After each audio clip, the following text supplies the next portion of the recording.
हमारे पास श्रेणी दी है 3, 4, 6, 9, 13। क्या दिया है? 3, 4, 6, 9, 13। अब इसका अगला पद हमें बताना है। का अगला पद क्या होगा कह रहा है, ठीक है, या ज्ञात करो। तो यहाँ पर हम देखते हैं 3 और 4 के बीच में कितने का डिफरेंस है? 1 का। 4 और 6 के बीच में कितने का डिफरेंस है? 2 का। 6 और 9 के बीच में 3 का। 9 और 13 का 4 का। तो अब अगले कितने का डिफरेंस होगा? 13 और 5 कितना हो गया? 18। समझ में आ रहा? इस तरीके से जो है इसको डिफरेंस के अकॉर्डिंग समझेंगे। अच्छा, नेक्स्ट क्वेश्चन कहता है 45,678 में 6 के स्थानीय मान एवं अंकित मान का अंतर होगा गिरा। ठीक है, 45,678। अब 6 का स्थानीय मान कितना है? इसमें 100 है। ये 1 हो गया, ये 10 में हो गया, ये 100 में, अर्थात 600 हो गया। कितना हो गया? 600। अंकित मान कितना होता है? कहा हमने जो संख्या होती है उतने का उतना ही होता है। तो अर्थात 600 में 6 ऐड कर देंगे तो कितना हो जाएगा? 600। 6 का आंसर हो जाएगा। सो वहाँ अंतर है। अच्छा, अंतर कह रहा है। अगर योग कहता तो क्या होता? 606 है। अब अंतर कह रहा है तो इसका मीनिंग क्या है? यहाँ पर माइनस का चिन्ह लगा देंगे। 10 - 6 कितना हो गया? 4। यहाँ 0, यहाँ 5, तो कितना हो गया ये? यहाँ 9, क्योंकि 1 यहाँ से कैरी लिया। ये कितना हुआ? 10। 10 में से फिर यहाँ ले आते हैं, कितना बचा? 9। तो ये 594 हो जाएगा। फिर हमारे पास नेक्स्ट क्वेश्चन है 12,000 का 4 वर्ष है। वार्षिक ब्याज की दर से 2 वर्ष का साधारण ब्याज होगा। तो साधारण ब्याज का फार्मूला सबसे पहले लिखेंगे हम। साधारण ब्याज इक्वल टू क्या होता है?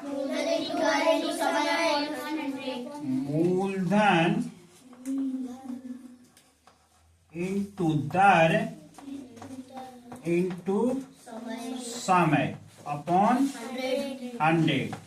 अब हमारे पास मूलधन कितना है? इसमें 1200 है। कितना है? अच्छा, 12,000। हाँ, कितना है? 12,000। 12,000 इंटू क्या हो गया? दर कितनी है? 4% है। इंटू समय कितना दिया है हमें? 2 वर्ष। पहले भी ये क्वेश्चन आ चुका है कुछ दिन पहले ऐसे ही। उसमें भी क्या था? साधारण ब्याज ही निकालना था। वहां भी मैंने आपको बताया था कि भाई परसेंट में जो होगा वो क्या होगी? दर होगी सदैव। लिखित आ रही लिसन, ठीक है। और जो समय होगा वो कायम होगा। कहा था वर्ष हो सकता है, महीना हो सकता है, मिनट हो सकता है, घंटे हो सकता है, सेकंड हो सकता है। समझ में आ रहा है? तो वो समय क्या आ जाएगा? अपॉन क्या हो जाएगा? यहाँ 100। 0 से 0 काट दो, 0 से 0 काट दो।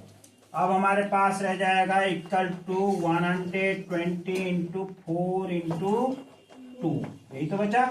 अब 4 2 जा 8।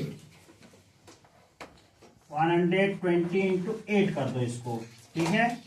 अब 8 0 जा 0, 8 2 जा 16 का 6, 8 1 जा 8, 8 + 1 9, 960 क्या हो जाएगा? हमारा आंसर हो जाएगा। ठीक है।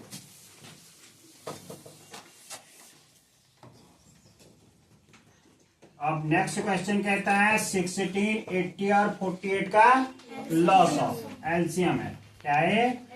एलसीएम या लॉस ऑफ और लॉस। ठीक है, तो इसके लिए हमारे पास सीधे सीधे 16 लिखेंगे, 80 लिखेंगे, 48 लिखेंगे। यहां से एक लाइन ड्रॉ कर लेंगे।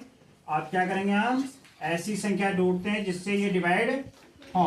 तो सबसे पहले हमारे पास 2 होता है। 2 से जो है ये सभी हो ही रहे हैं यहाँ पर। तो 2 8 जा 16, ठीक है। 80 कितने टाइम हो जाएगा, 42 जा 80 होता है, ठीक है। फिर 2 2 जा 4, 2 4 जा 8। अब इसके बाद क्या हो जाएगा,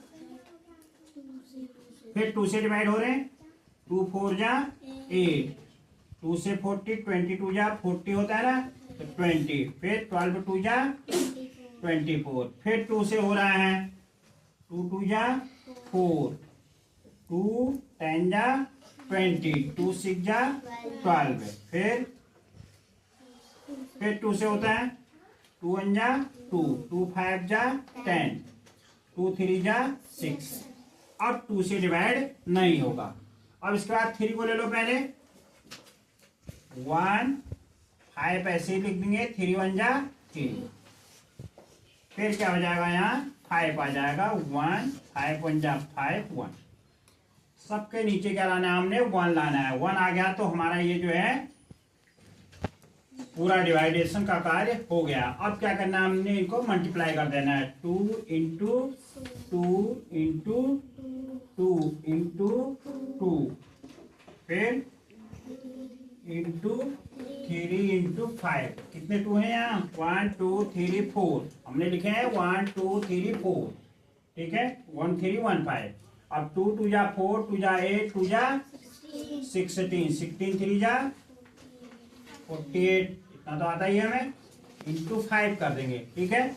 अब 5 8 जा 40 का 0, 5 4 जा 20, 20 प्लस 4 24, 240 क्या हो जाएगा, हमारा आंसर हो जाएगा। तो इसको दोबारा रिवीजन करेंगे एक बार तो क्वेश्चन समझ में आ जाएगा। Okay, that's all.